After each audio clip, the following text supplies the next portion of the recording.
Bird Brains back on the Dyna today. God, it feels good to be riding. Yes, I am squidding, but I'm just heading out to get a haircut. I'm not actually going for a long ride, so it's gonna be kind of a short ride, but I got a lot to talk about, so I'm gonna jump right into it.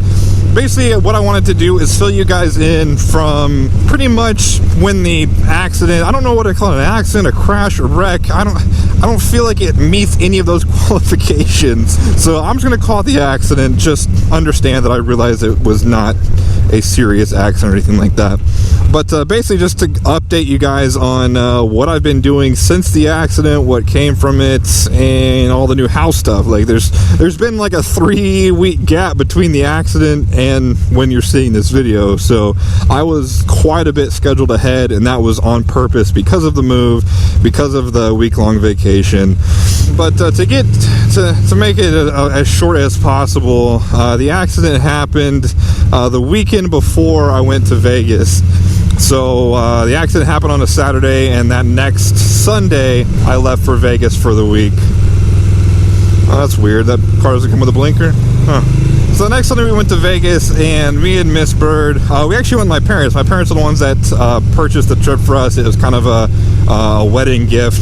Actually, it was our Christmas present.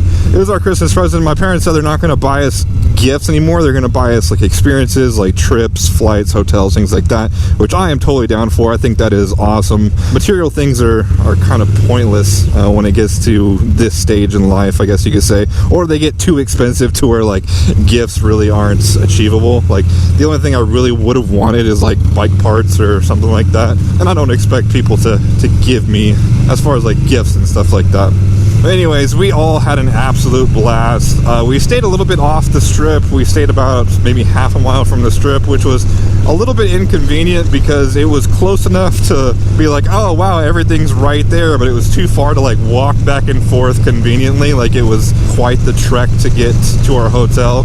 And I don't know if you've ever been to Vegas, but if you have, you understand that pretty much all you do is walk and eat. Like that's but you never gain any weight because you sit there and stuff yourself, then you go and walk 6 miles. So in the 4 days that we were there, I don't count the 5th day because all we did was go to the airport and leave, but in the 4 days that we were there, we walked 31 miles. So it was a lot of walking, and I didn't bring any good walking shoes because, you know, I make poor life decisions. So at the end of that trip, my feet were done. They still are hurting to this day, and that was 2 or 3 weeks ago at this point. They're all hard and cracked and chipped, and I don't know, I need to go treat myself or something to a spa day and try to get my feet back in working order.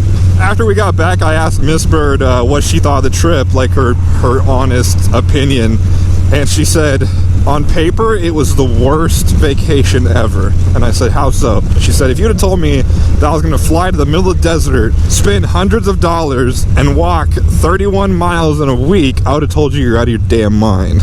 But in reality, it was the best vacation that she'd ever had. And I agree 110%. I had an absolute blast while I was out there. Like I said, we both did. So if you've never been, I highly recommend it. The only thing that I could give you as a tip is go with people who are kind of on your same level. I think that's what made our trip so good, is because like none of us wanted to be out at the clubs until 4 a.m. Like we were pretty much like 12, 1 o'clock, and then we were kind of done. I know that sounds sad that we're on the same level as my 60-plus-year-old parents, but that's who we are. We're not party people. We're not clubbing people. We're not really heavy drinkers. Like we got drinks pretty much constantly while we were gambling and stuff like that, but they're so watered down that it's damn near impossible to get drunk off of those. Speaking of gambling, I found out that I am a terrible gambler. I didn't win ever. The only time I won is the last night. Where the hell is this place? I'm looking for great clips around here, but I've never been to this one. So the only thing I don't like about moving to a different side of town is you have no idea where anything is. Oh yeah, the only thing I ever won was the last night before we went. My parents do the thing they call it their last 20. So they'll take $20 and put in a slot machine and play that 20. Well, I thought that was kind of boring, so I took the 20 and broke it into $1 bills and pretty much went $1-ing. So I'd play $1 at a machine, win or lose, I'd go a different machine. And I ended up actually winning like $32 on top of that 20. So I guess that could be considered a win. But other than that, I was terrible. Blackjack, I sucked at. Roulette, I sucked at. You stopping at an invisible stop sign? I appreciate the caution, but you don't stop there, sir. But yeah, that was our general Vegas experience. Like I said, I absolutely loved it. I will definitely be going back. And if you haven't gone, I highly suggest going. Ah, there it is. Great clips. Yes. All right, well, I'm going to get my haircut, and I'll be back here in a second. And we're back. Oh, man, that was a nice, quick haircut. I love when they just go quick and just do what you want and just make it look good. Ah, I love it. So I just told you guys about Vegas. What happened after Vegas? Oh yeah, I bought a house, guys. Me and Miss Bird, we bought a house together. It was quite the experience this time. We found a house that we absolutely loved on the second day of looking, which, I mean, was incredible. Last time we looked for, I would say we probably went on 9 trips, probably looking at about 4 to 7 houses each trip. So it was a nightmare last time. This time we got extremely lucky and found it on our second day. Put in an offer, lowest offer out of 6 offers, and somehow we still got it. Our realtor, Mr. Josh Boggs, president of the Guardians of the Children, San Antonio chapter, great guy, even better realtor. The guy is freaking awesome at his job. I'm not just saying that because he told me to and I'm contractually obligated. I'm just kidding.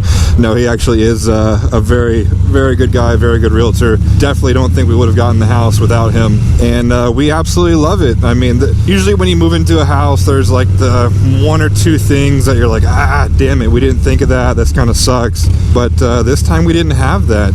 We've got some issues with some dogs around us, but I mean, what I was telling Miss Bird is, you can move to the fanciest of fancy neighborhoods, you're still going to have barking dogs. I mean, you can have zero control over that. Even if there's 0 barking dogs, every one of your neighbors can sell their house tomorrow and be replaced with nothing but barking dogs. So that's just one of those things you just kind of have to live with. It's not too excessive as of yet, and hopefully it doesn't get like that. But nice, about the same size house as we had before. We thought it was actually smaller than it was when we bought it. Then the survey came back and it was actually, I think it was like 75 or 100 square feet bigger than what was actually listed, which put it right at about, I would say it's within 100 square feet of our old house, which we definitely had at least 100 wasted square feet in the old house, just due to the layout. But I did get an extra 120, I think 140 square feet in the garage, which is absolutely crucial. And I am in love with my garage. I wish I could have showed you guys it already. I was planning on doing a build series for the garage, and the first day or 2 I actually did a pretty good job of recording everything and giving you guys updates.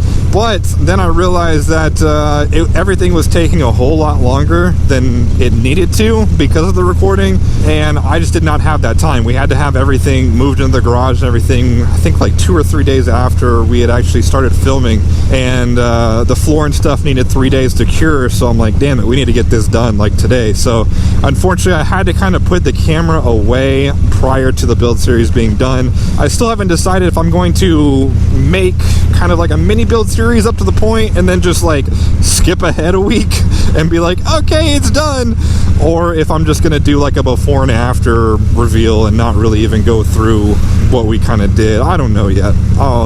That'll be a game time decision.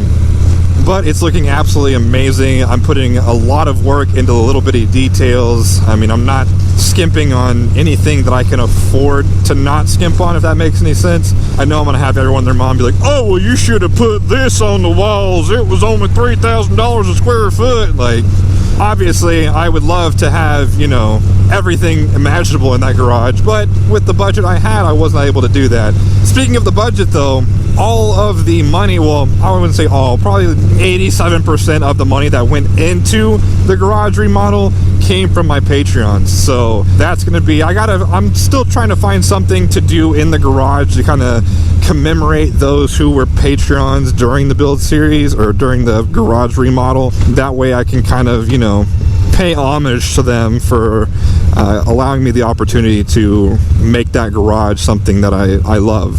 So as we were moving in, of course, I, being the socially awkward, social anxiety person I am, I don't want to talk to any of my neighbors, but Ken, and mostly just Ken, actually, he's the type that says hello to everybody, and he met most of my neighbors for me. So he'd go and introduce himself, and then they'd come over and meet me. But really like my neighbors, actually. I haven't met one of them to the side of me. They kind of keep to themselves. I know that she's like a music teacher or something like that.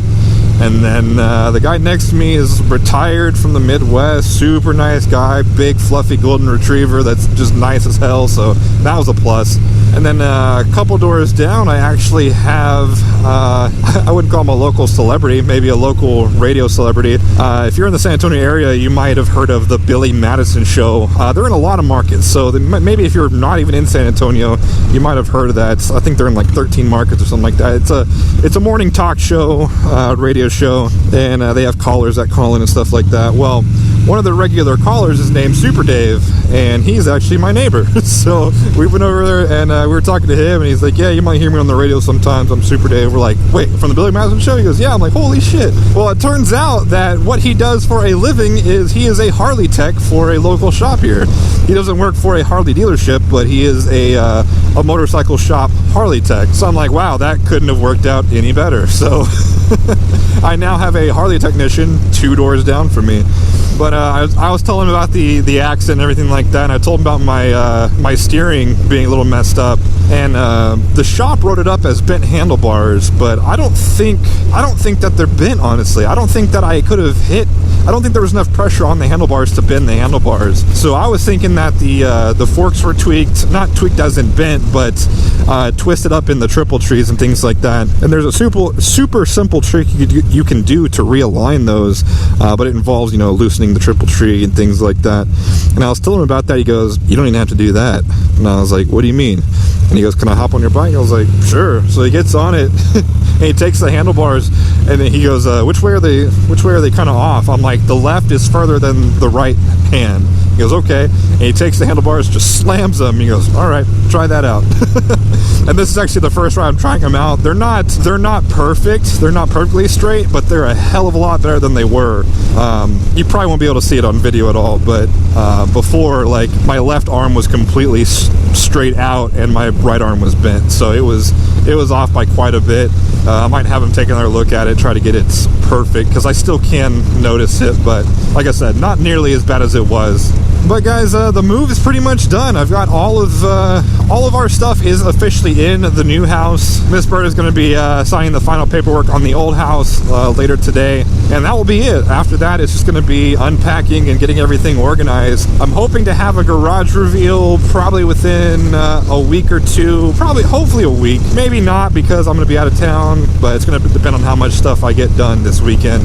But hopefully I have a garage reveal soon. You guys are going to love it. I know you are. It looks absolutely amazing. I am just so excited on how it turned out. Huge shout out to Uncle Ken, especially. Uncle Ken was over at the house pretty much every single day after we moved over, helping me get stuff painted, shelves hung up, things put together, the floors done. And also shout out to Roblox, Donnie, and Team Bradley for coming over intermittently and kind of pitching in and helping out. I definitely could not have done it without those guys. Even the first day, I mean, I had people in the backyard mowing the backyard for me while I was, you know, prepping the floors and things like that. So, I mean, huge shout out to those guys. But other than that, guys, that's pretty much all I have for the updates as of right now. I know you guys are probably anxious for, actually probably might not be anxious. You just had some group rides, but I haven't actually been on a group ride since the accident, which, like I said earlier, was coming up on a month ago. So hopefully we'll get some guys out soon. The weather's been absolutely perfect, which sucks, but hopefully we'll get some people out soon to get riding and get some videos going out for you guys. Other than that, guys, if you like this video, go ahead and hit that like button. If you haven't already, go ahead and punch that subscribe button. And as always, thank you for watching. I'll see you guys next time.